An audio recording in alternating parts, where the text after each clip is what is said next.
হাঁসের মাংস আজকে শীতকালে হাঁসের মাংস খাইতে ভালো, হাঁসটা জবাই দিয়ে রান্ধেন, খাইতে খুব মজা হইবে। তো লই নাচটা ওজন আছে? হ্যাঁ আছে, ওজন আছে। তো দেন এটা গুছাই এই লন।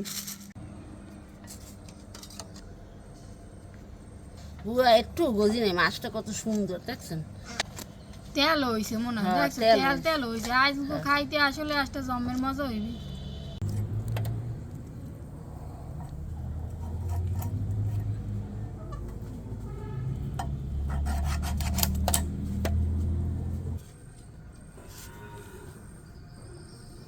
হাঁসের গিলে উঠেছি।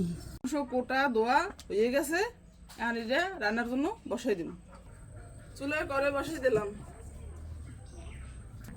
দিয়ে দিলাম সয়াবিন তেল, পেঁয়াজ কুচি নিয়ে দিয়ে দিলাম কড়াই তেজপাতা। পেঁয়াজটা লাল লাল হয়ে গেছে, এখন দিব রসুন বাটা, আদা বাটা,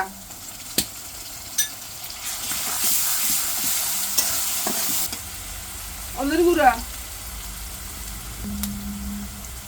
মরিচের গুঁড়া,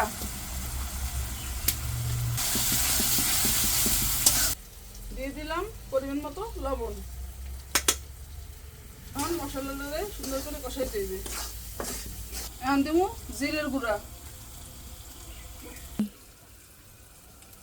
মশলা কষানোর লাগিয়ে এখন দিয়ে দেবো একটু না হলে দুধ।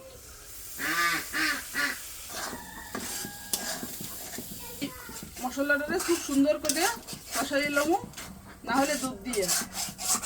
মশলা দিয়ে এককালে তেল বেরিয়ে গেছে, এখন মাংসটা দিয়ে দিন।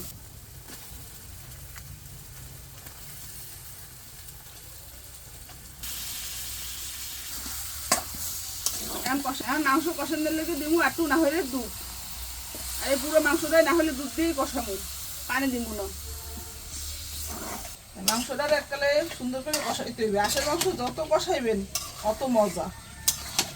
এর লেগে যেতে হবে না হলে দুধ, না হলে দুধ দিলে হাঁসের কোনো যে একটা ঘেরা নাই, অনেকে পছন্দ করে না গন্ধটা। না হলে দুধটা দিলে হাঁসের কোনো গন্ধ হয়। আলু দিয়ে দিলাম মাংসের মধ্যে। মাংসের মধ্যে আলু একটু খাইতে ভালো লাগে।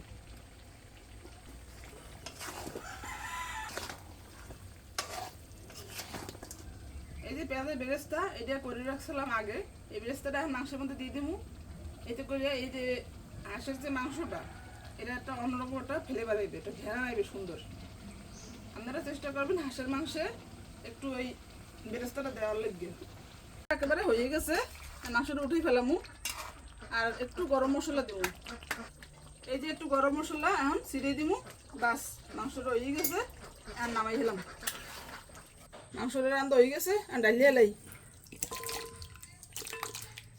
আম্মা তুমি কি পোলাও রান্না করছো? হাঁসের মাংস যে পোলাও অনেক মজা হবে। আর আমাকে পুকুর পাশে আনছো, আমি ভাত খাবো আর পুকুর মাছ দেখবো। তাই? হ্যাঁ আচ্ছা ঠিক আছে। পোলাও। আব্দুল এখন তোমার মাংস দেই।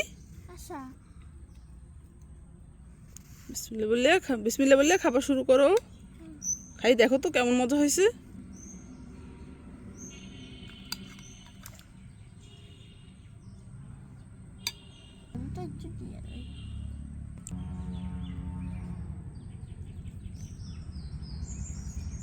বিসমিল্লাহ।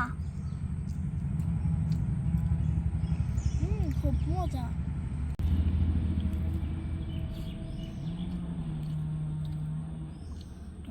অনেক মজা হয়েছে।